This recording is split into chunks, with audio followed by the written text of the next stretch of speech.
أعوذ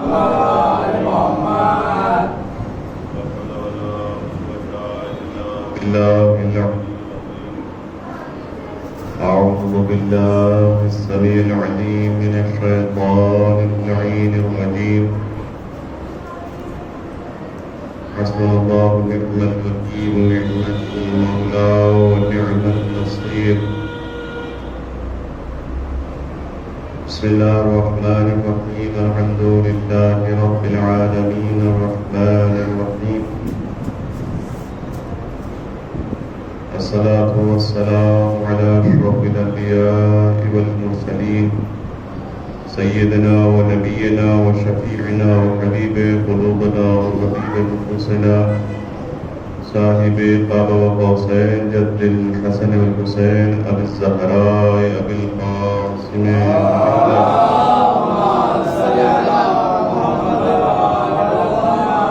وآله الطيبين الطاهرين المعصومين المطهرين المنتجبين واللعنة الدائمة على أعدائهم وغاصب حقوقهم ومنكر فضائلهم من الآن إلى قيام يوم الدين.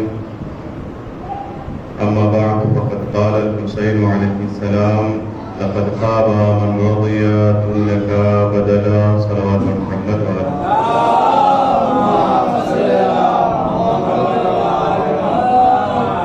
عدداران سرکار سید الشہداء، ایام نزا کے آخری ایام چل رہے ہیں اور گزشتہ روز اربعین سرکار سید الشہداء امام مظلوم کربلا سے وارد ہمارے لیے بہت سی دعائیں ہیں کہ امام علیہ السلام نے، امام حسین نے ہمیں تعلیم فرمائی ہے اور ہم تک منتقل ہوئی ہیں. ان دعاؤں میں دو دعا بہت زیادہ معروف و مشہور ہوئی. ایک دعائے عشرات کہ جس کو ہم ہر جمعے کی آخری لمحات میں عصر کے بعد اس دعا کو پڑھتے ہیں غروب سے قبل. اور ایک دعائے عرفہ ہے کہ جس کو ہم روز عرفہ یعنی 9 ذی الحجہ کو تلاوت کرتے ہیں اور پڑھتے ہیں. اسی دعا کے اندر مولا امام حسین مظلوم کربلا کا ارشاد گرامی ہے: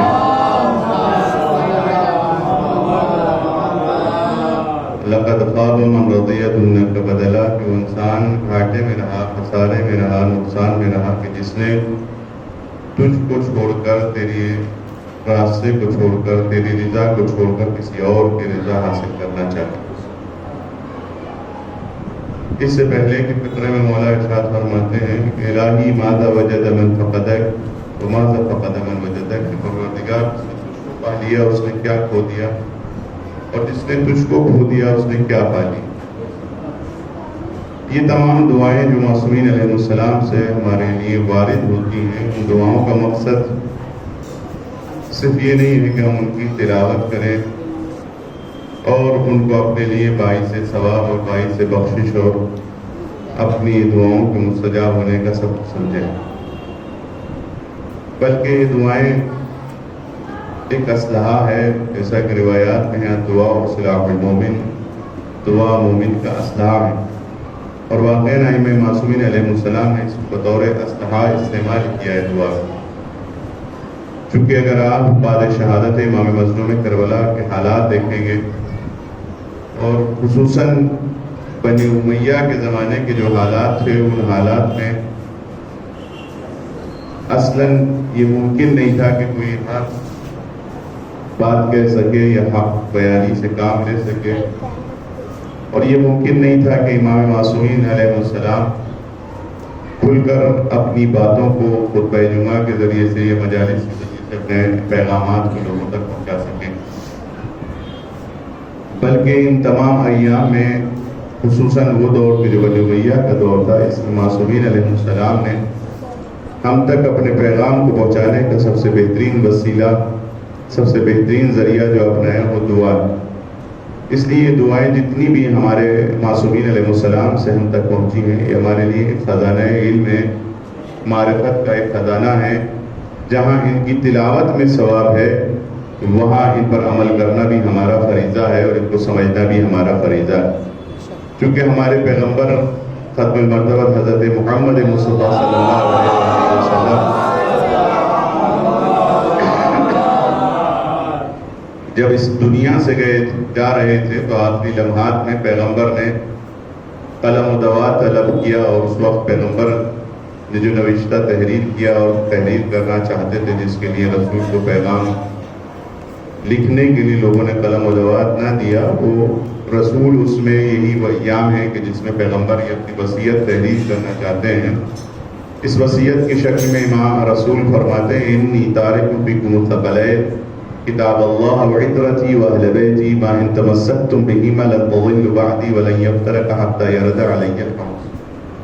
میں تمہارے درمیان دو گنا قدر چیزیں چھوڑے جا رہا ہوں، ایک میرے اہل بیت ہیں اور دوسرے قرآن کریم. اگر تم ان سے متمسک رہو گے تو کبھی گمراہ نہیں ہو سکتے، اور یہ کبھی آپس میں جدا نہیں ہوں گے یہاں تک کہ حوض کوثر پر مجھ سے ملاقات کریں. تو رسول ہمارے لیے دو چیزیں چھوڑ کر گئے ہیں، ایک قرآن کریم ہے اور ایک اہل بیت علیہ السلام. قرآن کریم ہمارے لیے جس طرح سے ہادی و رہنما ہے، اسی طرح سے اہل بیت علیہ السلام ہمارے لیے ہادی و رہنما. قرآن کریم کی جس طرح سے تلاوت کرنا، قرآن کریم کو جس طرح سے سمجھنا، قرآن کریم کا جس طرح سے احترام کرنا، قرآن کریم کو جس طرح سے سمجھنا اور اس کو اپنی زندگی میں ڈھالنا ہمارے لیے واجب ہے، اسی طرح سے اہل بیت علیہ السلام کو جاننا، ان کی معرفت حاصل کرنا، ان کے فرامین پر عمل کرنا ہمارے اوپر واجب ہے. اور جب قرآن کریم ہمارے لیے ہادی و رہنما ہے اور اس میں جو کچھ بھی موجود ہے وہ ہماری ہدایت کے لیے ہے، نہ کہ صرف ہمارے تبرکات کے لیے، ہمیں ثواب اور اس کی غرض سے. لیکن افسوس یہ ہو گیا کہ ان اہل بیت علیہ السلام کو اور اس قرآن کریم کو پروردگار نے جو اس کائنات میں بھیجا تھا، اس قرآن کو ایک ہمارے لیے نظام کائنات کا پورا دستور العمل بنا کر بھیجا تھا. ہمیں اپنی زندگی کو کیسے گزارنا ہے، کیسے زندگی بسر کرنا ہے، کیسے ہمیں اپنے اللہ کی بارگاہ میں پہنچنا ہے، کیونکہ ہمارے ہر ایک انسان کا عقیدہ ہے کہ یہ دنیا فانی ہے. یعنی مسلمان اسی کو کہتے ہیں کہ جو قیامت پر یقین رکھتا ہے، اور قیامت پر یقین رکھنے کا مطلب یہ ہے کہ یہ دنیا ختم ہو جائے گی، کوئی باقی نہیں رہے گا. ہم اسی کی طرف سے آئے، انا للہ و انا الیہ راجعون، ہم اسی کی طرف سے آئے ہیں اور اسی کی طرف ہمیں پلٹ کر جانا ہے.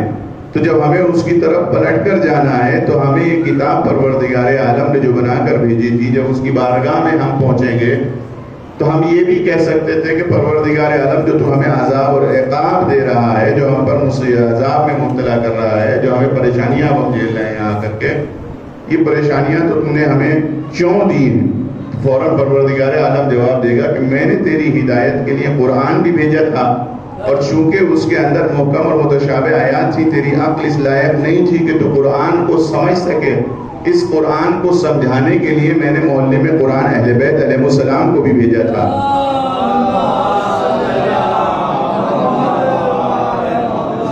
لیکن افسوس یہ ہے کہ ہم اپنی عملی زندگی میں اگر دیکھیں کہ قرآن جو ہمارے لیے ہادی و رہنما بن کر آیا، یہ اہل بیت علیہ السلام جو ہمارے لیے ہادی و رہنما بن کر آئے، ہم نے بہت ہی معذرت کے ساتھ کہ شاید میرا جملہ یہ آپ لوگوں کو برا سمجھ لگے کہ ہم نے دوسرے مذاہب کے جو ہمارے خود ہندوستان میں جو کلچر اور مذہب پائے جاتے ہیں، اور سب سے بڑا جو دین پایا جاتا ہے ہمارے یہاں، وہ ہندوازم میں جو ہے ہر چیز کو تقدس کی نگاہ سے دیکھا جاتا ہے. آج جو پورے ہندوستان میں سارا فتنہ و فساد برپا ہو رہا ہے، ان کے صرف اس نظریے کی وجہ سے ہو رہا ہے کہ وہ ہر چیز کو مقدس ماننے لگتے ہیں. اسی لیے ہر گلی ہر کوچے میں ہر انسان کا الگ خدا ہے، ہر ایک کا الگ مقدسات ہیں، ہر ایک اس کی پوجا کرتا ہے، اس کی عبادت کرتا ہے، اس کی پرستش کرتا ہے، اس کو مقدس مانتا ہے، اس کو پاک و پاکیزہ مانتا ہے، اس کا احترام کرتا ہے. لیکن یہ سب ان چیزوں کا احترام تو کرتے ہیں، لیکن ان پر عمل کسی پر نہیں کرتے. جو ان سے درس لینا چاہیے کسی چیز پر درس عمل نہیں کرتے. افسوس یہ ہے کہ ہمارے اندر بھی اب اکثریت ایسی ہو چکی ہے کہ ہم لوگ قرآن کو مانتے تو ہیں، اگر ہمارے بچے سے بھی پوچھا جائے کہ تمہاری آخری کتاب کون سی ہے، ہماری کتاب کون سی ہے، تو ہمارا بچہ بھی یہ جواب دے گا کہ ہماری کتاب کا نام ہے قرآن کریم. اگر کسی بچے سے پوچھا جائے کہ ہمارے امام کتنے ہیں، تو ہر بچہ یہ جواب دے گا امام 12 ہیں، معصوم ہمارے 14 ہیں. ہم ان کا بہت احترام کرتے ہیں، لیکن پروردگار عالم نے ان کو ہماری اس کائنات میں احترام کے لیے نہیں بھیجا کہ ہم ان کا احترام کریں۔ احترام تو یہ ہمارے اوپر واجب ہے، چونکہ جیسے ماں باپ کو ہمارے لیے ذریعہ بنایا ہے اس کائنات میں آنے کا پروردگار عالم نے، اور اس نتیجے میں ہمارے اوپر واجب کیا ہے کہ ہم ماں باپ کا احترام کریں، کیونکہ وہ ہمارے محسن ہیں۔ ہل جزاء الاحسان الا الاحسان، احسان کا بدلہ احسان کے علاوہ کچھ نہیں ہوتا۔ لہذا ماں باپ کا ہمارا فریضہ یہ ہے کہ ہم ماں باپ کی اطاعت کریں، ماں باپ کی پیروی کریں، اس لیے کیونکہ ہمارے اس دنیا میں آنے کے سبب ہے۔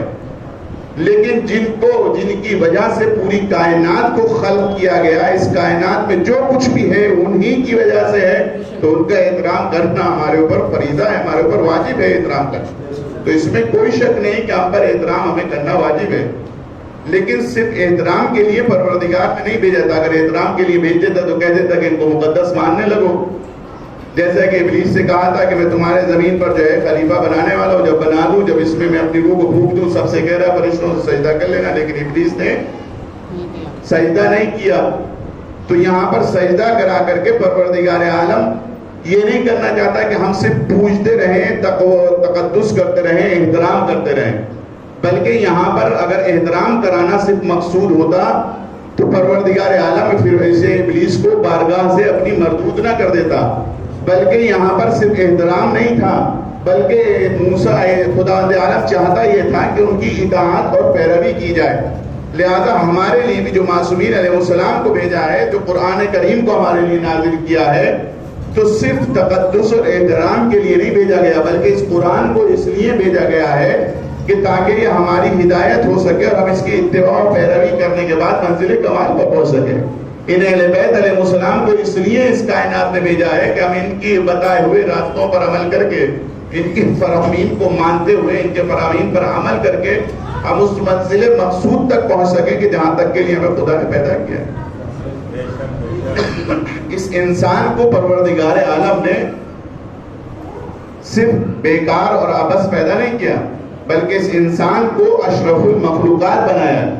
جب اس انسان کو اشرف المخلوقات بنایا ہے، اگر آپ قرآن کریم کی آیات کا مطالعہ کریں تو جہاں جہاں بھی قرآن میں لفظ تسخیر ہے کہ ہم نے مسخر کر دیا ہے، وہ مسخر کس کے لیے کیا ہے؟ وہیں لگا کا لفظ ہے تمہارے لیے، یعنی اس پوری کائنات کو تمہارے اختیار میں دیا ہے۔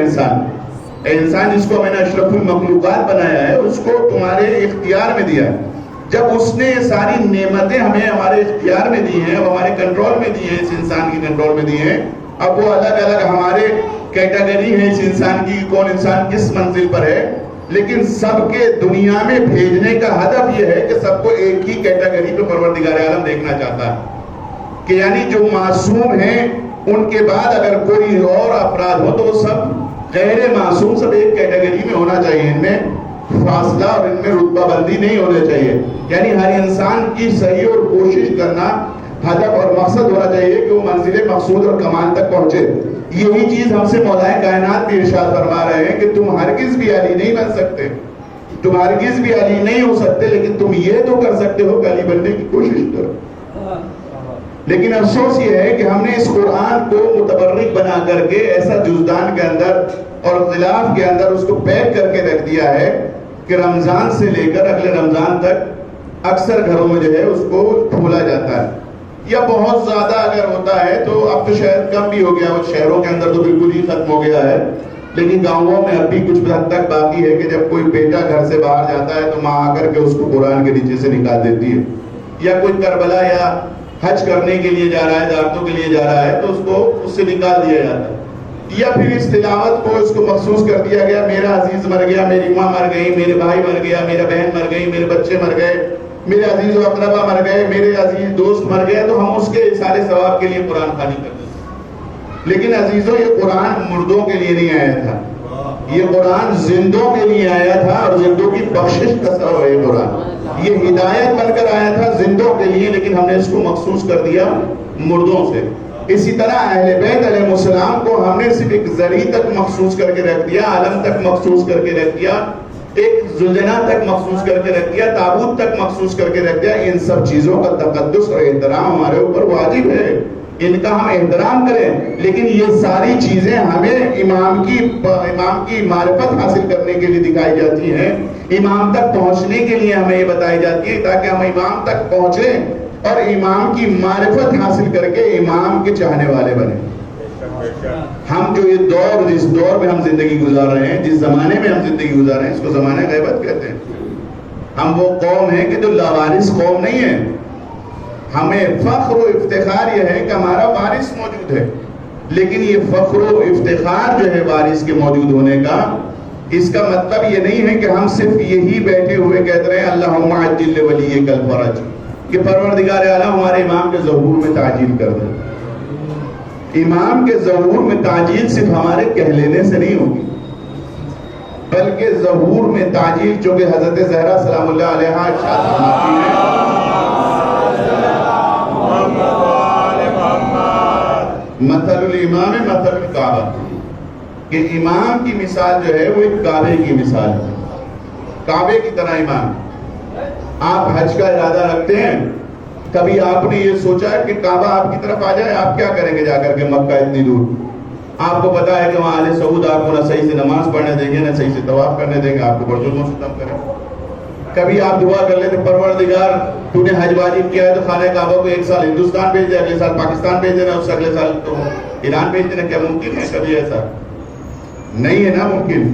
کعبے تک پہنچنے کے لیے آپ اتنی محنت اور کوشش کرتے ہیں کہ خدا آپ کو اتنا پیسہ دے کہ آپ زیارت کرنے کے لیے جائیں، اور پیسہ آ جانا بھی صرف کافی نہیں ہے، پیسہ آنے کے بعد آپ کے اوپر واجب ہے کہ آپ عملی طور پر اس پیسے کو خرچ کریں۔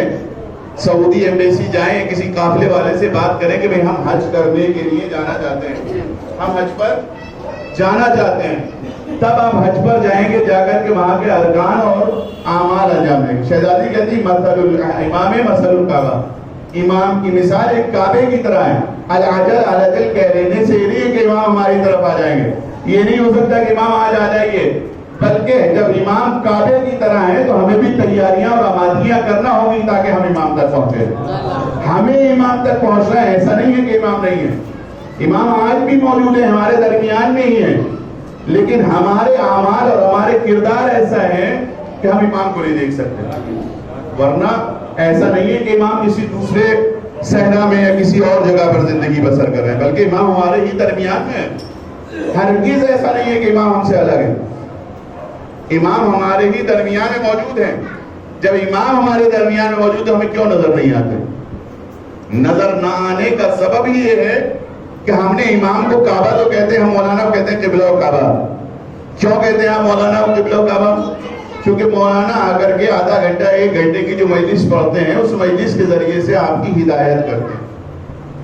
آپ نے کبھی جو ہے قبلہ و کعبہ جس کو کہہ رہے ہیں وہ ہدایت کر رہا ہے، لیکن جو اصل میں کعبہ ہے، جو اصل میں ہمارے قبلہ حقیقی ہیں، یہ کعبہ جو ہے کعبہ مجازی ہے، لیکن اصل روح کعبہ جو ہے وہ اہل بیت علیہ السلام ہے۔ جب روح کعبہ ہماری آ کر کے ہدایت کریں گے، تبلیغ کریں گے تو اس وقت کا الگ منظر ہوگا۔ لہٰذا ہماری سب کی یہ ذمہ داری ہے کہ ہم اہل بیت کو صرف تقدس کی حد تک نہیں جانیں۔ جیسے کعبے کے لیے ہمیں ضروری ہے کہ ہم کمائیں، اسی طرح سے ضروری ہے کہ ہم اہل بیت کی معرفت حاصل کریں۔ معرفت اہل بیت جب تک نہیں ہوگی اس وقت تک ان مجلسوں اور ان جلوس کا کوئی فائدہ نہیں ہوگا، صرف ایک تقدس کی حد تک رہے گی۔ ہم لوگ بھی دوسرے مذاہب کی طرح صرف تقدس کرتے رہیں گے، کر کے چوما اور اس سے چوم کر چلے گئے۔ تبرک کی حد تک ہم جو ہے ان کو مانیں گے کہ ہم انہیں زیارت کری، مجلس میں آ گئے، ہمیں ثواب مل گیا۔ اس میں کوئی شک نہیں کہ جتنا ثواب مجلس اعظم میں آنے کا ہے اتنا ثواب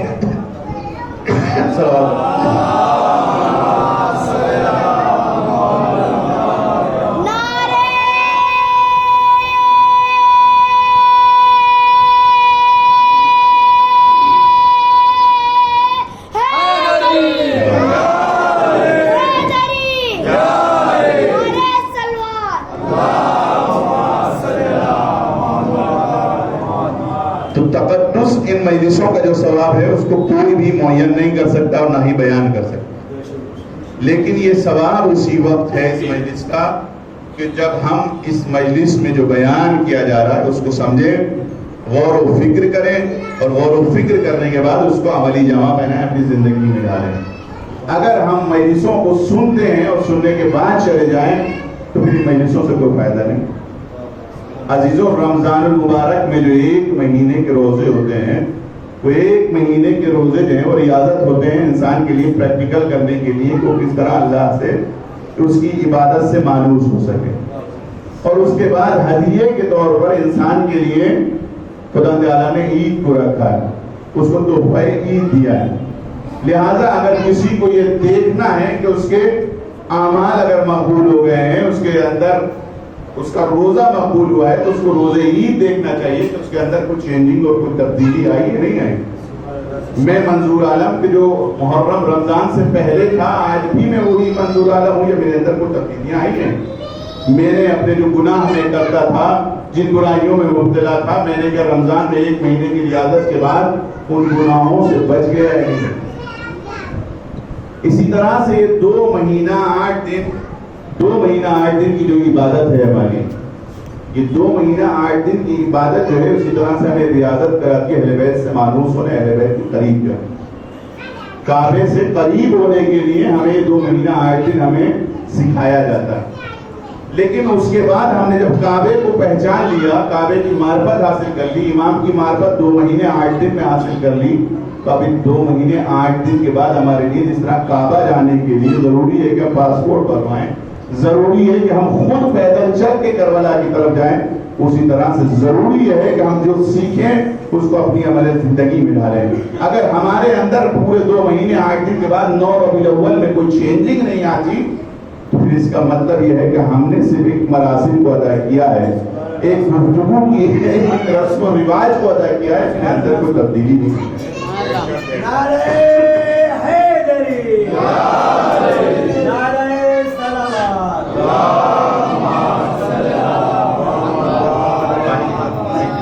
حسینیت زندہ باد، حسینیت زندہ باد، یزیدیت مردہ باد، یزیدیت مردہ باد، نعرہ حیدری، حیدری، نعرہ صلوات۔ لیکن افسوس یہ ہے کہ ہم 2 مہینے 8 دن تک مسلسل عبادت کرتے ہیں۔ اکثر مقامات پر جہاں 9 ربیع الاول آتی ہے، وہاں ہم جانے کیا کیا خرافات انجام دیتے ہیں کہ جس سے کہیں نہیں لگتا کہ ہم کیا حاصل کر رہا ہے۔ ہمیں اہل بیت علیہ السلام نے، امام صادق علیہ السلام نے ارشاد فرمایا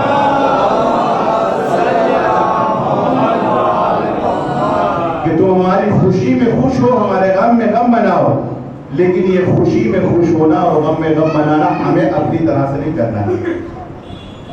چونکہ ہم یہ خوشی اور غم منا ان کر رہے ہیں، ان کے لیے یہ خوشی کر رہے ہیں، ان کے لیے یہ غم کر رہے ہیں، تو ہمیں اپنی خوشی میں بھی یہ خیال رکھنا چاہیے کہ جیسے انہوں نے خوشی منائی اسی طرح سے خوشی منائی، اور جس طرح سے انہوں نے غم منایا ہے اسی طرح سے یہ نہیں ہے کہ ہم جو کہا جاتا ہے ہندوستان معلوم ہو جاتا ہے کہ 9 ربیع الاول کو جا کر سب چیز معاف ہو جاتی ہے۔ یہ جہالت ہے۔ تاریخ انسانیت میں، پوری تاریخ میں، پوری زندگی انسانی میں 365 دن میں کوئی بھی دن ایسا نہیں ہے کہ جس میں انسان معاف، گناہوں سے کبھی بھی انسان کو معافی نہیں ہے۔ ایک لمحے میں بھی قرآن کہہ رہا ہے فَمَن يَعْمَلْ مِثْقَالَ ذَرَّةٍ خَيْرًا يَرَهُ وَمَن يَعْمَلْ مِثْقَالَ ذَرَّةٍ شَرًّا يَرَهُ، کہ جس نے ذرہ برابر بھی برائی کی اس کو دیکھے، اور جس نے ذرہ برابر بھی اچھائی کی اس کا وہ انجام ضرور پائے گا، اس کو اس کا صلہ ضرور ملے گا۔ لہذا یہ آیت اور یہ ساری روایات اور آیات جتنی بھی ہیں، یہ 9 ربیع الاول ایسا نہیں ہوتا، یہ اٹھ جاتی ہیں۔ لیکن چونکہ ہم نے اس 2 مہینے 8 دن کو ایک رسم و رواج کی طور پر مناتے ہیں، اسی طرح سے ہم پھر بالکل بھول جاتے ہیں اور اپنے گھروں میں کہ جو ہم ٹی وی کو اٹھا کر کے اور گناہوں کے جو اڈے ہوتے ہیں اور گناہیاں جو ہوتے ہیں ان کو رکھ دیتے ہیں محرم میں اور رمضان میں اٹھا کر، لیکن جب محرم نکل جاتا ہے تو ہم سمجھتے ہیں کہ اب بس آزادی، ایسا ہرگز نہیں ہے۔ آج جو سبب ہے کہ امام کے ظہور میں جو تاخیر ہو رہی ہے اس کا ایک سبب یہ بھی ہے۔ شیخ خواجہ نصیر الدین طوسی اپنی کتاب شرح تجوید الاعتقاد میں تحریر فرماتے ہیں کہ امام کا وجود بھی ہمارے لیے ایک لطف پروردگار، اور ان کا اس کائنات میں مکمل کنٹرول رکھنا، مکمل ان کے ہاتھوں میں تصرف اس کائنات کا ہونا، یہ ہم ان کا خدا کا ایک لطف ہے ہمارے اوپر بندوں کو، لیکن ان کا ہماری آنکھوں سے غائب ہو جانا یہ اللہ کا لطف نہیں ہے، بلکہ ہمارے اعمال و کردار ہے کہ جس کی وجہ سے امام ہم سے بولنے جا رہے ہیں۔ ہمارے ایسا نہیں ہے کہ امام ہمارے حاضر و ناظر نہ ہو، امام ہر وقت موجود ہے، اور روایات میں ہے، بہت زیادہ روایات میں بھی ہے کہ صرف ہفتے میں ایک دن، ورنہ بعض روایت ایسی بھی ہیں کہ ہفتے میں 2 دن، یعنی ایک آج کا پیر کا دن اور ایک جمعرات کا دن، یہ 2 دن ایسے ہوتے ہیں کہ جس میں ہمارے اعمال کو جو ہے وہ امام کے سامنے پیش کیا جاتا ہے، اور امام ہمارے اعمال کو دیکھتے ہیں، اور اعمال کو دیکھنے کے بعد امام علیہ السلام جو ہیں اگر ہمارے اعمال اچھے ہوتے ہیں تو خوش ہوتے ہیں، اور اگر ہمارے اعمال برے ہوتے ہیں تو امام غمگین ہوتے ہیں۔ یہی چیز امام نے شیخ مفید علیہ الرحمہ کو تحریر فرمائی تھی، جس میں امام نے فرمایا تھا کہ شیخ مفید تم یہ نہ سمجھو کہ ہم تم سے غافل ہیں، ہم تم سے غافل ہرگز نہیں ہیں، ہم تمہارے ہر حرکت و سکنات سے واقف ہیں، ہم تمہاری ہر بات کو جانتے ہیں، تمہارے پورے اعمال و کردار ہمارے سامنے پیش کیے جاتے ہیں، لیکن اگر تمہارے اعمال اچھے ہوتے ہیں تو ہمیں خوشی کا احساس ہوتا ہے، لیکن اگر تمہارے اعمال برے ہوتے ہیں تو ہمیں غم ہوتا ہے، غمزدہ ہوتے ہیں، ہمیں افسوس ہوتا ہے۔ تو اب ہمیں فیصلہ یہ کرنا ہے کہ ہم امام کو ایک کعبے کی طرح سے مانتے ہیں کہ جیسے جناب زہرا نے کہا ہے کہ صرف تقدس کی حد تک مانتے ہیں امام کو، جیسے جناب زہرا نے کہا ہے کہ کعبہ جو ہے اس کی طرف آپ کو چل کر جانا ہے، اسی طرح سے امام بھی ہے، امام کی طرف آپ کو چل کر جانا ہے۔ اب ہمارا فریضہ یہ ہے کہ ہم اپنے اعمال و کردار کو سنوار سکیں کہ اب امام اپنے درمیان نظر آئے۔ ایسا نہیں ہے کہ امام لوگوں کو نظر نہیں آتے، لوگوں کو نظر آتے ہیں۔ آپ کتنے واقعات ہیں کہ جس میں ملاقات امام زمانہ کے نام سے آپ کی کتابوں میں مل جائیں گے، لیکن یہ ملاقاتیں جو بھی ہوئی ہیں امام علیہ السلام کی، یہ اسی منزل پر جا کر ہوتی ہیں کہ جب ہم خود کو اس لائق پہنچائیں کہ امام کو دیکھ سکیں، اور اس کے لیے کوئی زیادہ سختی یا اس کی ضرورت نہیں ہے۔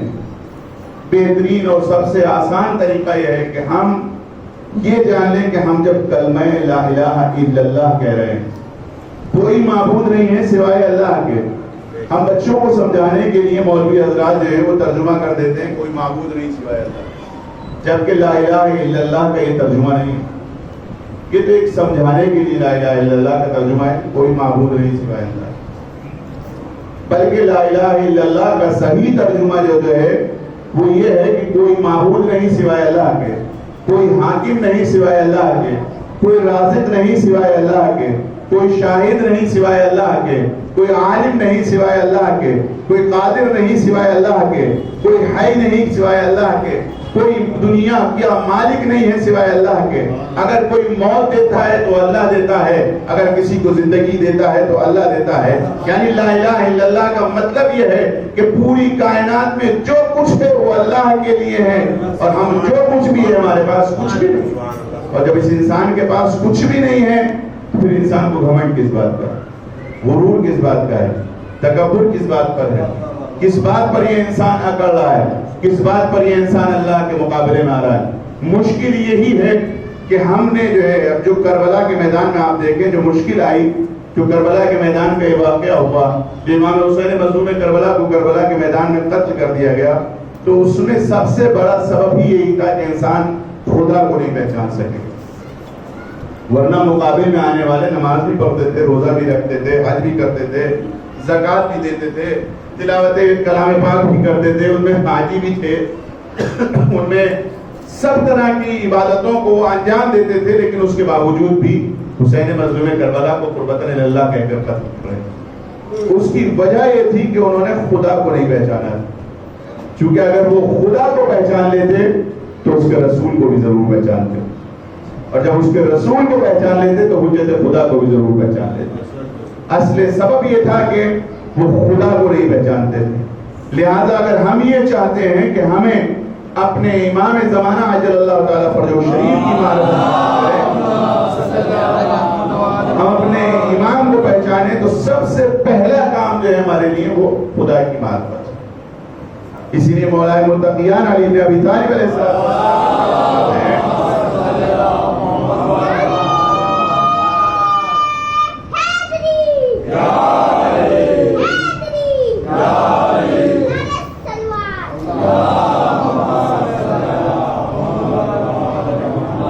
امام فرماتے ہیں اول الدین معرفتو، کہ دین کی اساس، دین کی بنیاد، دین کی باؤنڈری، دین کی ابتدا جو ہے وہ معرفت پروردگار سے. یعنی اگر آپ یہ کہلانے کا شوق رکھتے ہیں کہ آپ کو دیندار کرے تو سب سے پہلی سیڑھی جو ہے وہ معرفت پروردگار ہے. اور معرفت پروردگار کے بعد جو ہے دوسری چیزیں آتی ہیں. سب چیزیں جو ہیں وہ اسی پر مبتنی. اگر کسی نے خدا کو پہچان لیا تو وہ سب کچھ پا لیتا ہے، اور جس نے خدا کو فراموش کر دیا وہ کچھ نہیں پاتا. یہی چیز حسین مظلوم کربلا کہہ رہے ہیں الہی ماذا وجدا من فقدک وماذا فقد من وجدک، کہ پروردگار جس نے تجھ کو پا لیا اس نے کیا کھو دیا، اور جس نے تجھ کو کھو دیا اس نے کیا پا لیا. تو لہٰذا ہماری زندگی کا سب سے پہلا ہدف جو ہے وہ معرفت پروردگار ہونا چاہیے. جب ہم معرفت پروردگار حاصل کر لیں گے، خدا کو سمجھ جائیں گے، تو پھر خدا کے بھیجے ہوئے انبیاء کو بھی ہم سمجھ جائیں گے. چونکہ خدا کو جب خدا کو سمجھ سکتا ہے انسان، تبھی اس کے انبیاء کا احترام کرے. ابلیس نے خدا کو نہیں پہچانا تھا، تبھی اس کے حکم کے مقابل میں آ کر اس کے خلیفہ کو، اس کے نبی کا انکار کر دیا. لیکن اگر اس نے خدا کو پہچانا ہوتا تو اس نے آدم کا انکار نہ کیا ہوتا، آدم کو سجدہ کر لیا ہوتا، کیونکہ سجدہ آدم کو نہیں کرایا جاتا بلکہ حکم الہی کو کرایا جاتا. ہم جو ائمہ معصومین کی اتباع و پیروی کرتے ہیں اس لیے نہیں کرتے ہیں کہ نواز رسول یا فرزند رسول یا جانشین رسول ہیں، بلکہ ہم ان کی پیروی اور اتباع اس لیے کرتے ہیں کیونکہ خدا نے حکم دیا ہے کہ تم ان کی اتباع و پیروی کرو. خدا نے ان کو ہمارے لیے ہادی و رہنما بنا کر بھیجا ہے. تو عزیزوں، سب سے پہلی چیز جو ہے وہ معرفت پروردگار ہے. جب معرفت پروردگار حاصل ہو جائے اور پھر اس کے بعد اس کے نبی کی معرفت، جب اس کے نبی کی معرفت حاصل ہو جائے تو پھر اس کے بعد تیسرا قدم آتا ہے معرفت امام. کیونکہ معصوم کی حدیث ہے، امام رسول اکرم صلی اللہ علیہ وسلم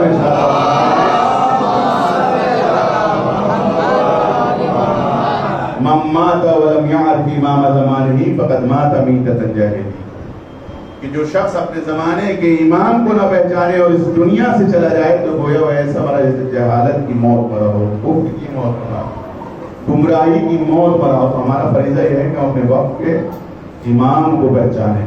اسی لیے صادق آل محمد امام جعفر صادق علیہ السلام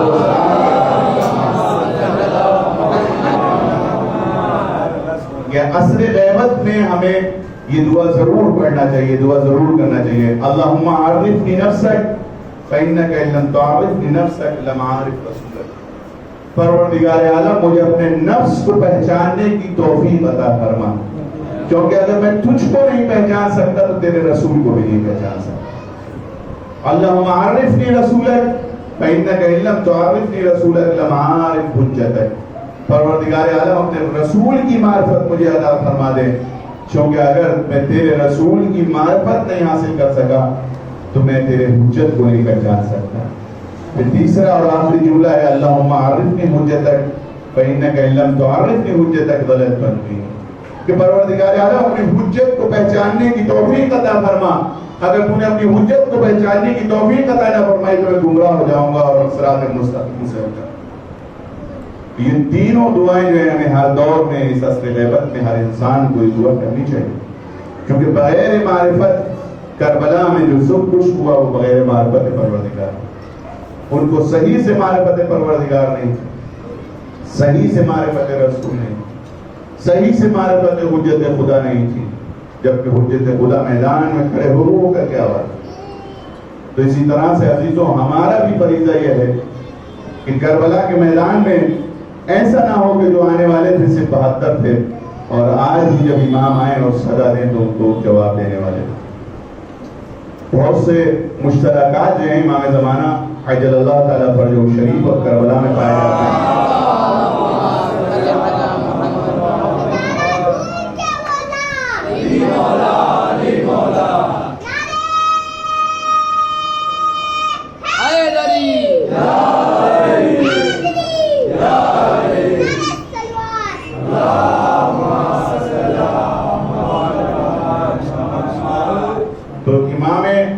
حسین اور امام زمانہ عجل اللہ تعالیٰ میں بہت سی چیزیں ایسی ہیں کہ مشترک پائی جاتی ہیں ان کے چاہنے والوں میں اور امام حسین کے چاہنے والوں میں.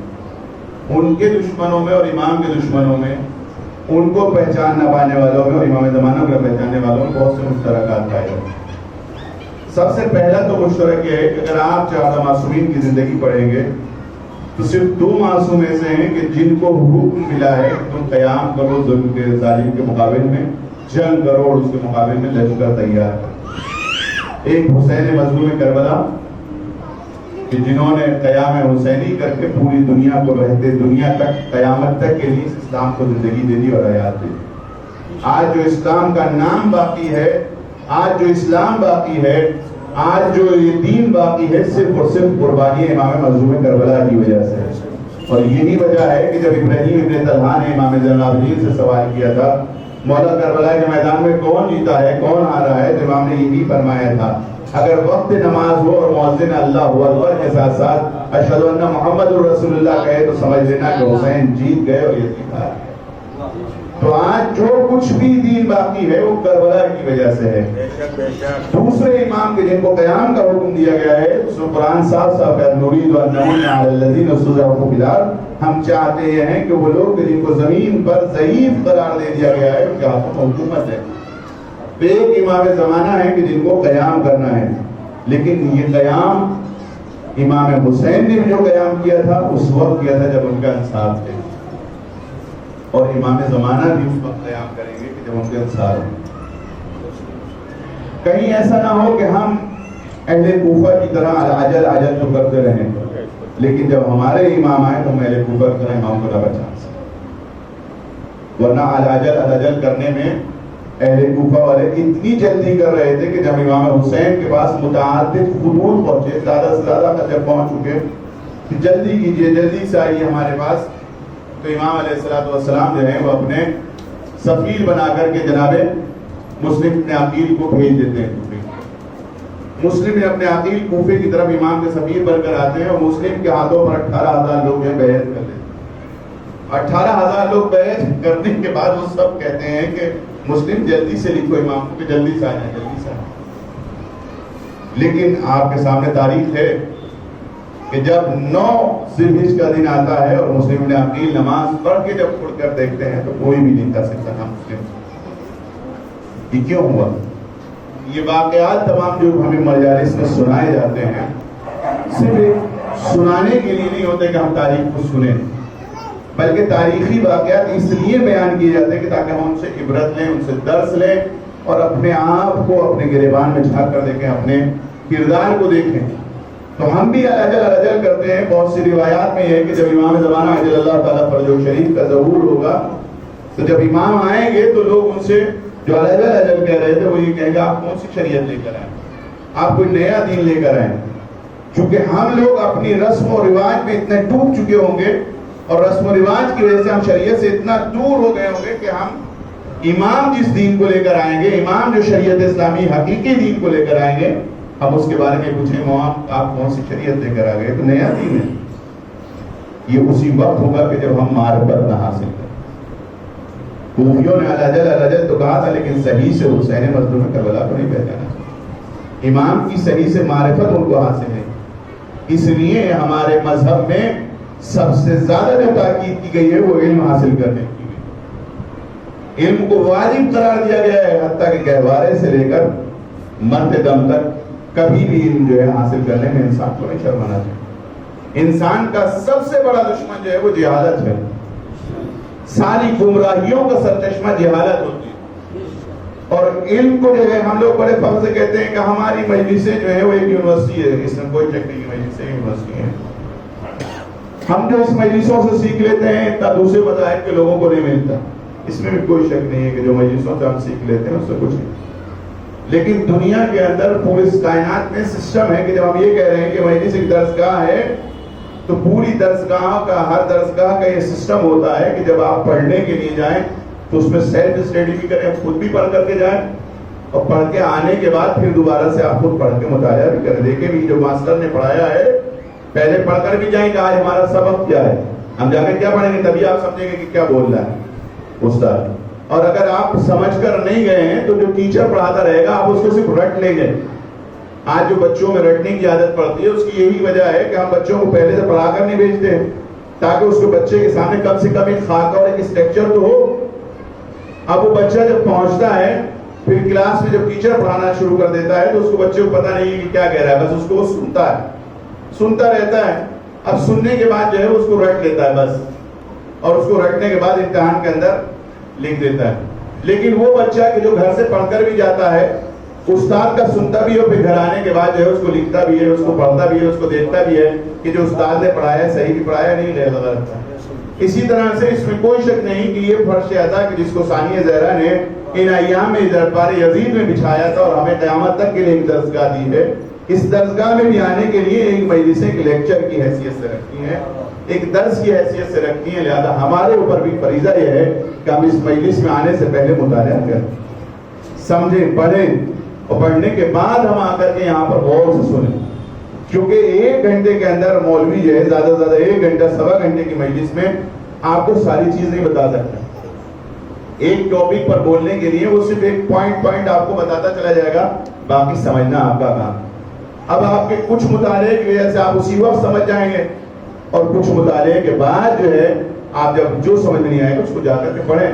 لیکن افسوس یہ ہوتا ہے کہ ہمارے ہاں پڑھنا تو دور کی بات رہی کہ جو مولوی پڑھ کر جاتا ہے اس سے کوئی سوال ہی نہیں کرتا, بلکہ جو بعد میں مولوی چلا جاتا ہے تو پھر آئیں گے منظور صاحب آئے تھے, یہ پڑھ کر گئے تھے, حضرت آپ بتائیے گا تھوڑا سا مولانا مظہر صاحب. دوسرے مولانا سے جا کے پوچھیں گے, اس سے نہیں پوچھیں گے جو یہاں موجود جو پڑھ رہا ہے. تو لہذا علم جو ہے ہمارے لیے بہت ضروری ہے, اور علم کے ساتھ ساتھ دوسری چیز جو ہمارے معاشرے میں ہر معاشرے کی گمراہی اور ہر معاشرے کی عدم ترقی کا سبب ہوتا ہے, معاشرے کے زوال اور معاشرے کی پستی کا سبب ہوتا ہے, وہ فقر و غربت ہوتا ہے. غربت ہی ہے کہ جو انسان کو گمراہیوں کی طرف لے جاتی ہے, غربت ہی ہے کہ جو انسان کو حرام میں مبتلا کر دیتی ہے. اگر غربت اور نہ ہو اور علم انسان کے پاس ہو اور مال و دولت ہو, پھر اس کے ساتھ اگر انسان اخلاق اہل بیت سے مزین ہوگا تو یہ انسان کمال کی منزلوں کو حاصل کر سکتا. لہذا ہمارے نوجوانوں کو بے روزگار نہیں ہونا چاہیے, چونکہ بے روزگار کے لیے مرسل اعظم ختم المرتبہ علیہ الصلوۃ والسلام ارشاد فرماتے ہیں, جب آپ مدینے کی گلیوں میں گھومتے تھے اور کسی نوجوان کو دیکھتے تھے کہ وہ نوجوان جو ہے وہ بے روزگار ہے, کما نہیں رہا ہے, تھالی پھر رہا ہے, تو امام اور رسول پوچھتے تھے کہ تم کیا کر رہے ہو؟ تو وہ کہتا تھا میں ٹھالی ہوں, بیکار ہوں, کچھ نہیں کرتا. تو رسول کہتے تھے کہ تم نے مجھ کو اپنی نگاہوں آپ میری نگاہوں میں خود کو گرا دیا ہے, تم ذلیل و رسوا ہو گئے ہو. تو انسان اہل بیت علیہ السلام کی نظر میں ذلیل اور رسوا انسان ہے, ذلیل انسان ہے کہ جو کمانے پر قدرت تو رکھتا ہو لیکن اس کے بعد بیکار پھر رہا ہو. تلاش کرنا, کوشش کرنا انسان کا فریضہ ہے, اور وہ پھر اس کو منزل تک پہنچانا وہ پروردگار کا کام ہے. پروردگار اس کو روٹی روزی دے گا, تلاش کرنے کے لیے آپ ہیں. اسلام میں جتنے بھی جو فرائض واجب کیے گئے, زکوٰۃ اور خمس دیے گئے ہیں, اس کا مطلب یہ ہرگز نہیں کہ ہم لیں, بلکہ یہ زکوٰۃ و خمس اس لیے واجب کیے گئے تھے کہ اس کے ذریعے سے ہم جو ہے ہم خود اپنے آپ کو اس منزل تک پہنچائیں کہ زکوٰۃ و خمس دے سکیں. یہ زکوٰۃ و خمس غریبوں کی مدد کرنے کے لیے نہیں ہے, بلکہ معاشرے میں جن چیزوں کی ضرورت ہے ان ضروریات کو پورا کرنے کے لیے. ایک اسکول ہے اس کے لیے یہ ضرورت ہے, ہاسپٹل ہے اس کے لیے ضرورت ہے, یعنی ایسے کام. لیکن ہمارے معاشرے میں بے روزگاری اس منزل تک پہنچ چکی ہے کہ جتنے لوگ خمس و زکوٰۃ نکالتے ہیں وہ بیچارہ خمس و زکوٰۃ جو ہے وہ دوسروں غریبوں کی مدد ہی میں خرچ ہو جاتا ہے. کہاں سے ہم مدرسے, کہاں سے یونیورسٹی, ہمارے کہاں سے کالج قائم ہوں گے؟ ہمارے اپنے کہاں کتنے ہاسپٹل ہیں پورے ہندوستان میں, آپ گن کے دکھائیں, آپ کو انگلیوں پہ پورے ہاسپٹل نہیں ملیں گے. کالج یونیورسٹیز ہماری کہیں نہیں ملیں گی. اس کا وجہ یہی ہے کہ ہم نے اہل بیت علیہ السلام کو صرف ایک تقدس کی نظر سے دیکھا ہے, اپنی پریکٹیکلی زندگی میں اہل بیت کو نہیں اپنایا. ورنہ امام کو دیکھیں کہ خود باغ میں امام بیلچہ چلا رہے ہیں, محنت کر رہے ہیں, رزق کما رہے ہیں, آ کر کے مولا کا چاہنے والا دیکھتا ہے کہ مولا اے صادق آل محمد آپ پسینے میں شراب ہو رہے ہیں, آپ تھک چکے ہیں, لائے اپنا بیلچہ مجھے دے دیں, میں آپ کی طرف سے زمین کھود دیتا ہوں, آپ کی زمین کو میں نرا دیتا ہوں. امام کہتے ہیں نہیں, ہرگز نہیں, یہ میرا کام ہے, میں خود انجام دوں گا. تو ہمیں پریکٹیکلی زندگی میں اپنی اہل بیت علیہ السلام کو اپنانا ہوگا, اہل بیت علیہ السلام کو ڈھالنا ہوگا, ورنہ صرف اس الاجل کہہ لینے سے ایمان کا ظہور ہرگز نہیں ہوگا. ہم آج ہیں, کل چلے جائیں گے، اسی طرح سے نسلیں جاتی رہیں گی. لیکن اگر ہم یہ چاہتے ہیں کہ ہمارے امام کا ظہور ہم خود دیکھیں، اپنی آنکھوں سے دیکھیں، تو ہمیں یہ عہد کرنا چاہیے کہ ہم اپنے آپ کو بدلیں گے. صلوات پر محمد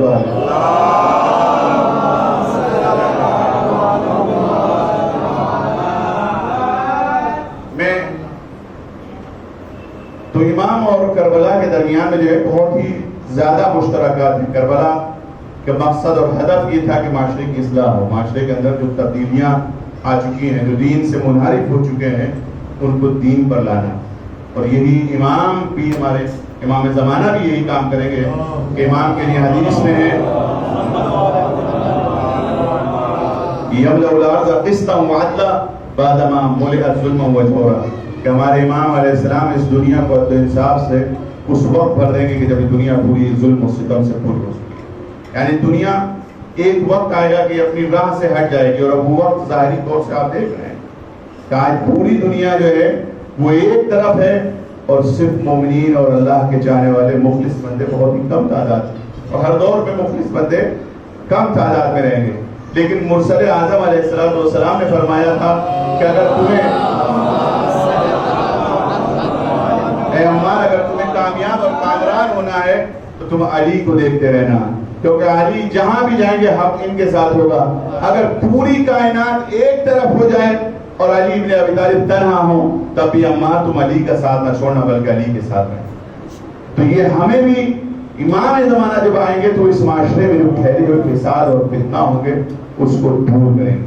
لہٰذا ہمیں انتظار، ہم منتظر جو ہیں، یہ ایک بہت بڑا ثواب. افضل الاعمال انتظار الفرج، سب سے افضل عمل جو ہے وہ امام کے ظہور کا انتظار کرنا.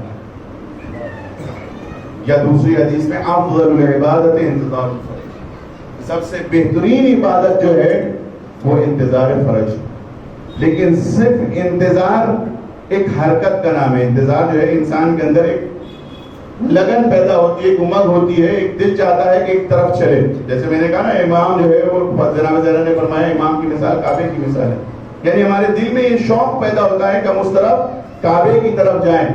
تو اسی طرح سے انتظار بھی جو ہے ایک شوق ہوتا ہے، لیکن یہ شوق جو ہے ایک عقیدے پر مبنی ہوتا ہے کہ ہم وہ عقیدہ یہ ہے کہ ہمارے امام جو ہے وہ زندہ و جاوید ہیں اور ہمیں ان کی پیروی اور اتباع کرنا چاہیے. اب یہ عقیدے پر جو ہمارا انتظار ہے، ہمارا یہ شوق جو ہے، جو انتظار ہے عقیدے پر، صرف عقیدہ ہی کافی نہیں ہے بلکہ اس کو عملی جامہ پہنانا بھی ضروری ہے. کیونکہ بلا عمل کے جو ہے عقیدہ بیکار ہے. کوئی بھی کام انسان، اب اپنے بچوں کو مثال دے کر کہوں کہ ایک بچہ جو ہے اپنے باپ سے یہ کہتا ہے بابا میں آپ سے بہت محبت رکھتا ہوں، بابا میں آپ کا بہت احترام کرتا ہوں، بابا میں آپ کا بہت کہنا مانتا ہوں. باپ بچے سے کہے بیٹا اسکول جا رہے ہو، جانے کے بعد محنت سے پڑھنا، بہت دل لگا کر پڑھنا. لیکن بیٹا ہے اسکول جا رہا ہے، اسکول جانے کے بعد کلاس میں اپنا بیگ رکھتا ہے، باہر نکل جاتا ہے، کھیلتا پھرتا ہے، اس سے لڑ رہا ہے، اس سے لڑ رہا ہے، اس سے گالی دے رہا ہے، اس سے گلوچ کر رہا ہے. گھر میں آ رہا ہے، پھر آ کر کے باپ سے کہہ رہا ہے بابا میں آپ سے محبت کرتا ہوں. باپ کلیجے سے لگا لیتا ہے. لیکن جب 6 مہینے کے بعد یا 1 سال کے بعد جب اس کا رزلٹ آتا ہے تو یہ بچہ فیل ہوتا ہے. باپ کہتا ہے بیٹا تم تو فیل ہو گئے، روز جاتے تھے تم تو پڑھنے کے لیے، روز کہہ رہے تھے بابا میں تو تم سے محبت کرتا ہوں، اور میں نے تم سے محبت میں صرف یہی مانگا تھا کہ جب تم محبت کرتے ہو مجھ سے تو جاؤ جا کر پڑھ لو. لیکن ہوا کیا؟ بلایا گیا، ٹیچر کے پاس آئے، ٹیچر سے آ کر کے پوچھا میرا بچہ تو روزانہ آتا تھا. کہاں صحیح ہے، تمہارا بچہ روزانہ تو آتا تھا لیکن آنے کے بعد بیگ رکھ کے وہ یہاں سے چلا جاتا تھا، پڑھتا نہیں تھا. تو اب کوئی بھی باپ نہیں ہوگا کہ جو اپنے بیٹے سے کہے بیٹا میں تجھ سے آج بھی محبت کرتا ہوں، بلکہ ہمارے یہاں کا ماں باپ جو ہے وہ تو فوراً مارنا پیٹنا اس کو شروع کر دیں گے کہ تو میرا بیٹا بننے کے لائق ہی نہیں ہے. تو جب ہم یہ انتظار کر رہے ہیں اور عقیدہ رکھتے ہیں کہ ہمارے امام موجود ہیں، تو جب ہمارا عقیدہ ہے اور عقیدے کے بعد انتظار کے بعد ہم اجل بھی کہہ رہے ہیں، دعائیں نوبہ بھی پڑھ رہے ہیں، دعائیں عہد بھی پڑھ رہے ہیں، زارت یال یاسین بھی پڑھ رہے ہیں، امام کے لیے روزانہ دعا بھی کر رہے ہیں، دعائیں فرض بھی پڑھ رہے ہیں، ساری دعائیں جتنے بھی امام زمانہ سے مرتبط ہیں سب دعائیں پڑھ رہے ہیں، روز کہہ رہے ہیں اللہ جل اللہ جل اللہ جل. لیکن ہمارے اعمال و کردار ایسے نہیں ہے کہ جو ہم سے امام کہتے ہیں. تو اب کتنا بھی اللہ جل کہتے رہے جیسے یہ باپ یہ نہیں کہہ رہا کہ تو میرا بیٹا بننے کے لائق ہے، ایسا نہ ہو کہ ہم امام بھی یہ کہیں کہ تم ہمارے. لہذا انتظار کے ساتھ ساتھ عمل بھی ضروری ہے، کیونکہ لبیک لبیک کہنے والے بہت تھے. بچوں کے لیے ایک واقعہ بیان کروں کہ جناب موسیٰ علیہ السلام آ رہے ہیں، مجلسوں میں نعرے بہت لگائے جاتے ہیں. مجلس کامیابی اس کو سمجھی جاتی ہے کہ جس میں نعرے لگائے جائیں، ورنہ مجھ جیسی مجلس پڑھنے والا ہو تو لوگ سونے لگتے ہیں بیٹھ کر کے مجلسوں کے اندر، یہ تو سنا رہے ہیں. مجلس کو افضل ہی اس کو سمجھا جاتا ہے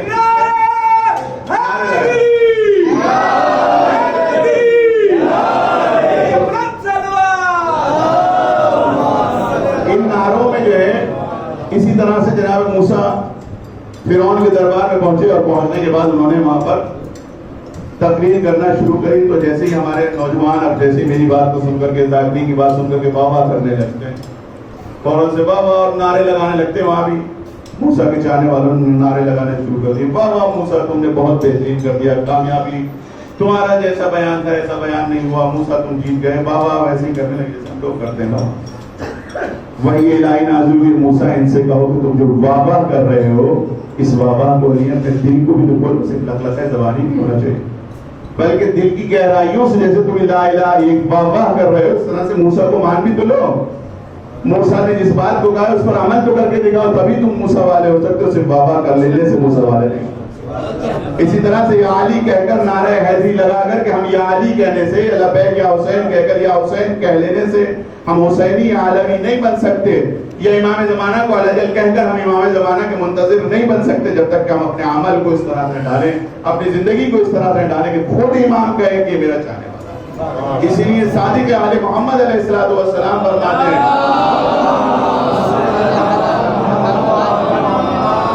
کہ تمہارا عمل اور کردار ایسا ہونا چاہیے کہ دشمن بھی اگر تمہیں دیکھے تو دیکھ کر یہ کہے کہ صادق آل محمد کا چاہنے والا، یہ چھٹے امام کا چاہنے والا ہے. 5 چیزیں ہیں کہ جو میں بس ربط مصائب کے لیے بتا کر کے مختصر اور آپ کو زحمت کو تمام کر رہا ہوں کہ اس عصر غیبت میں ہمیں 5 عقیدے جو ہیں وہ رکھنا ضروری ہے. سب سے پہلا عقیدہ یہ ہے کہ دنیا میں جو کچھ بھی ہے اس پوری کائنات میں جو بھی آپ تصور کر سکتے ہیں یہ سب کچھ امام زمانہ کی وجہ سے. لولا حجۃ فی الارض لصاحت الارض ما اہلھا، اگر زمین پر حجت خدا نہ ہو تو زمین دھس جائے اور دنیا تباہ و برباد ہو جائے. آج دنیا میں جتنی بھی نعمتیں جو کچھ بھی آپ تصور کر سکتے ہیں جو بھی ہے وہ برکت امام زمانہ سے. جب تکبیر، اللہ اکبر، نعرہ رسالت، یا رسول اللہ، نعرہ حیدری، یا علی، نعرہ صلوات. جب امام زمانہ کی وجود کی وجہ سے، امام زمانہ کی وجہ سے، بہت مختصر تو اس میں جلدی جلدی آپ نعرے نہ لگائیں، کہ امام زمانہ کے وجود کی وجہ سے، ان کی برکت کی وجہ سے، ان کے اس کائنات میں ہونے کی وجہ سے، اس کائنات میں جو کچھ بھی ہے ان کی وجہ سے، جب جو کچھ ان کی وجہ سے، تو ہمارا فریضہ یہ ہے کہ ہم ان کے پہچانیں، ان کی معرفت حاصل کریں. یعنی ہمیں بھی جو یہ وجود ملا ہے، ہم جو زندہ ہیں صرف امام کی وجہ سے زندہ. اگر امام نہ ہوتے تو ہم نہ ہوتے. ہمارا وجود امام کی وجہ سے. آج جو ہم کھا رہے ہیں، پی رہے ہیں، سورج کی روشنی سے فائدہ اٹھا رہے ہیں، چاند کی روشنی سے فائدہ اٹھا رہے ہیں، پانی پی رہے ہیں، جو کچھ بھی نعمت خدا سے فائدہ اٹھا رہے ہیں صرف امام کی وجہ سے. لہذا ہمارے اوپر فریضہ یہ ہے کہ ہم امام کی معرفت حاصل کریں، امام کو پہچانیں. دوسرا عقیدہ جو ہمیں رکھنا ضروری ہے امام زمانہ کے اعتبار سے، امام زمانہ کے لیے دوسرا عقیدہ یہ ہے کہ ہمارے امام حاضر و ناظر، امام موجود ہیں، امام دیکھ رہے ہیں. ایسا ہرگز نہیں ہے کہ امام ہمارے درمیان میں نہیں. جب امام ہمارے درمیان میں ہے تو ہمیں ہر لمحے یہ سوچ کر اپنے قدم کو آگے بڑھانا چاہیے کہ جہاں ہمارا ناظر خدا ہے وہاں خدا کے بھیجے ہوئے امام بھی ہمارے ناظر. کہیں ایسا نہ ہو کہ ہمارا کوئی بھی عمل ایسا ہو کہ جس کے ذریعے سے امام کی دل آزاری ہو، امام کا دل ہو. امام ہر وقت تک حاضر ہے اور اس وقت تک حاضر ہے کہ جب تک یہ کائنات باقی ہے. اور امام دنیا میں ہمیں دیکھ رہے ہیں اور ہم سورہ انا انزلنا پڑھتے ہیں، انا انزلنا فی لیلۃ القدر، یا خود ہی لیلۃ القدر کے حوالے سے جتنی بھی آیتیں ہیں ان آیتوں میں ہرگز یہ نہیں ہے کہ پہلے نبی کے زمانے میں وحی الہی نازل ہوتی تھی، قدر الہی اتاری جاتی تھی، بلکہ ان آیتوں میں سب میں استمرار پایا جاتا ہے. یہ استمرار اس بات کی دلیل ہے کہ ہمارے امام زمانہ آج بھی موجود ہیں اور ان کے پاس ہماری مقدرات، ہماری قسمتوں کو ہر لیلۃ القدر میں بھیجا جاتا ہے. لہذا جب ہماری مقدر ہماری قسمت ان کے ہاتھ میں ہے تو ہمیں اس امام کی معرفت حاصل کرنا چاہیے، اس امام کو پہچاننا چاہیے کہ وہ امام کون ہے، ہم سے امام کیا چاہتے ہیں. ہم کوئی فخر کرنا چاہیے کہ ہم ایسی قوم نہیں ہیں کہ جس کا کوئی امام اور سرپرست نہیں ہے، بلکہ ہم نیمہ شعبان کو دریاؤں میں عریضے ڈال کر ساری دنیا کو متوجہ کر کے کہتے ہیں کہ وہ قومیں اور ہوگی کہ جن کا کوئی ہادی و رہنما نہ ہو. ہمارا امام فرد غیبت میں موجود ہے. تیسرا عقیدہ جو ہمیں امام کے حوالے سے رکھنا ضروری ہے وہ یہ ہے کہ امام کی جو غیبت ہے، یعنی میں اپنے تمام بیان کا خلاصہ بیان کر رہا ہوں 5 چیزوں میں، کہ امام کی غیبت جو ہے وہ کسی اور سبب سے نہیں ہے بلکہ ہماری وجہ سے. ہمارے اعمال و کردار ایسے ہیں کہ امام ہم سے مخفی ہیں، ورنہ جیسے میں نے پہلے کہا کہ امام حاضر و ناظر ہیں، یعنی ہمارے درمیان میں موجود ہے، امام ہمارے درمیان میں موجود ہے، لیکن ہمارے اعمال کی کوتاہی ہے کہ ہم امام کو نہیں دیکھ پا رہے، ہم امام کو نہیں پہچان. ہمارا سب کا آپ کا عقیدہ ہے اور سب سنتے آ رہے ہیں کہ یہاں مجلسوں میں حضرت زہرا آتی ہیں، بی بی سکینہ آ کر بیٹھتی ہیں مجلسوں میں، لیکن یہ ہمارے کردار اور افعال ہیں کہ ہم ان کو نہیں دیکھ پاتے. تو لہذا جب حاضر اور ناظر امام ہیں تو ہمیں اس طرح سے انتظام کرنا چاہیے امام کے استقبال کا، امام کے ظہور کا، کہ جیسے ہم اپنے دنیا میں کسی مہمان کا انتظام کرتے ہیں، مہمان کا انتظار کرتے ہیں، مہمان کے لیے ہم گھر کو سنوارتے ہیں، اپنے آپ کو سنوارتے ہیں، اپنا اچھا لباس پہنتے ہیں. اسی طرح سے ہمارے لیے اچھا لباس ہمارے اعمال ہیں، اور گھر کو سجانا یہ ہے کہ ہم اپنے پورے معاشرے کو اس طرح سے سجا سکیں کہ امام زمانہ جل اللہ تعالیٰ فتح شریف. ایک اور جو عقیدہ ہمیں امام زمانہ کے حوالے سے رکھنا چاہیے وہ یہ ہے کہ امام زمانہ علیہ السلام کا ظہور جو ہے وہ حتمی ہے. ہر حالت میں امام زمانہ کا ظہور ہوگا. امام رسول اکرم صلی اللہ علیہ وآلہ وسلم ارشاد فرماتے ہیں کہ اگر میرے آخری نائب کے ظہور میں اتنی تاخیر بھی ہو گئی کہ دنیا کا صرف ایک دن اگر باقی ہوگا دنیا کے فنا ہونے میں، تو پروردگار اس دن کو اتنا طولانی کر دے گا کہ میرا آخری حجت جو ہے وہ. امام صادق علیہ السلام ارشاد فرماتے ہیں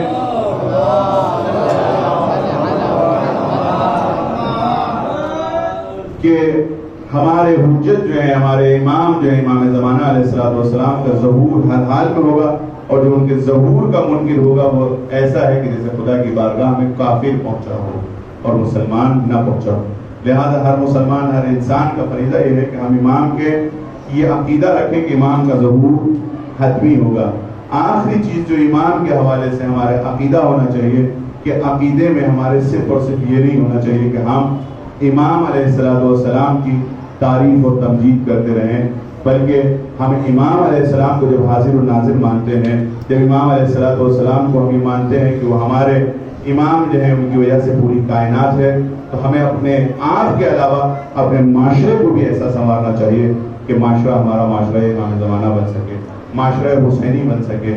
یہی چیز امام حسین مظلوم کربلا نے جب چراغوں کو شب عاشور بھول کر دیا، جب چراغوں کو بجھا دیا ہے، تو بجھانے کے بعد امام علیہ السلام نے ارشاد فرمایا تھا کہ اے لوگوں، میں نے اس راہ پہ قدم آگے بڑھایا ہے، اس کو پائے تکمیل تک میرا آخری فرزند امام زمانہ عجل اللہ تعالیٰ پر جو شریف پہنچائیں گے. وہیں آپ کے اصحاب نے پوچھا مولا وہ کون سے امام ہوں گے، کس کے فرزند ہوں گے؟ وہیں مجمع میں امام باقر علیہ السلام جو بچے ہی تھے وہ بھی بیٹھے تھے. امام زمانہ امام حسین اشارہ کرتے ہیں وہ ان کے 7ویں فرزند ہو گئے کہ جب وہ اس دنیا میں آئیں گے تو پوری دنیا کو عدل و انصاف سے بھر دیں گے. یہی فرزند زہرا ہے جس کو حضرت زہرا نے بھی آخری لمحات میں یاد کیا ہے.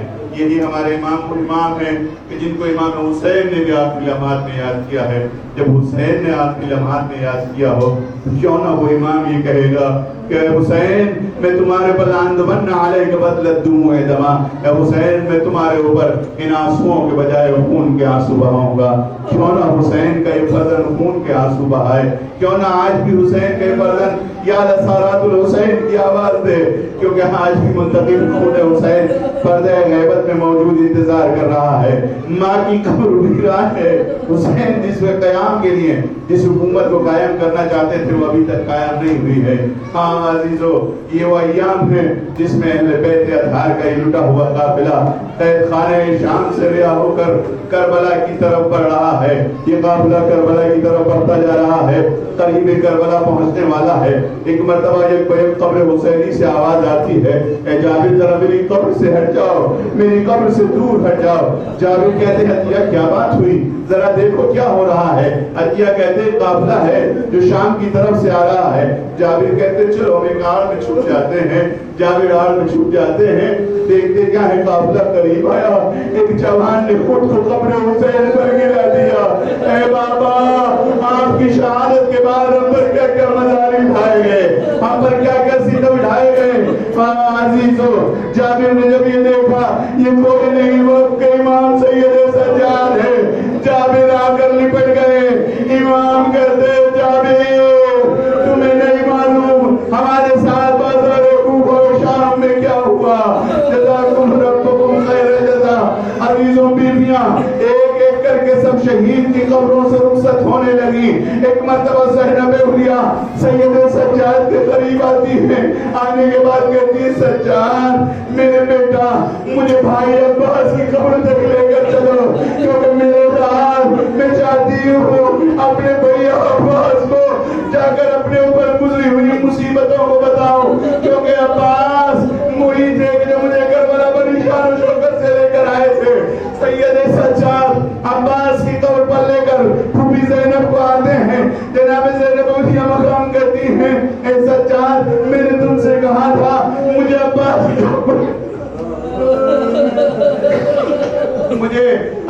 کی قبر پر لے کر چلو. اے سجاد میرا بھائی طویل القامت تھا, جب ذوالجناح پر سوار ہوتا تھا زمین پر پیر لگتے تھے. یہ چھوٹی سی قبر میرے بھائی کی نہیں ہو سکتی. سجاد تڑپ گئے. اے پھوپھی اماں جب 11 محرم کو فوج اشقیہ نے ان لاشوں کی پامالی کی تو سید سجاد بتاتے ہیں سب کے لاشوں کو جب پامال کیا جا چکا امو جان کے لاشے کو پھر دوبارہ سے پامال کیا گیا. فوج اشقیہ کہتے تھے عباس کے لاشے کو اتنا پامال کرو کہ بیویوں کی ڈھارس ٹوٹ جائے, بیویوں کا سہارا ٹوٹ جائے. یہی وجہ تھی حسین نے کہا تھا عباس تمہارے مرنے سے وہاں کے جاگے گی جو سویا گی. سیعلم الذین ظلموا أَيَّ مُنقلب ينقلبون إِنَّا لِلَّهِ وَإِنَّا إِلَيْهِ راجعون. بِذَنبِ قَضَائِهِ وَتَسْلِيمًا لِأَمْرِهِ. بارِ الٰہِ واسطہ محمد و آل محمد کا ہماری اس عبادت کو قبول فرما. بارِ الٰہِ واسطہ محمد و آل محمد کا جان عابی مومین ہے, جان و مال و عزت و آبرو کی حفاظت فرما.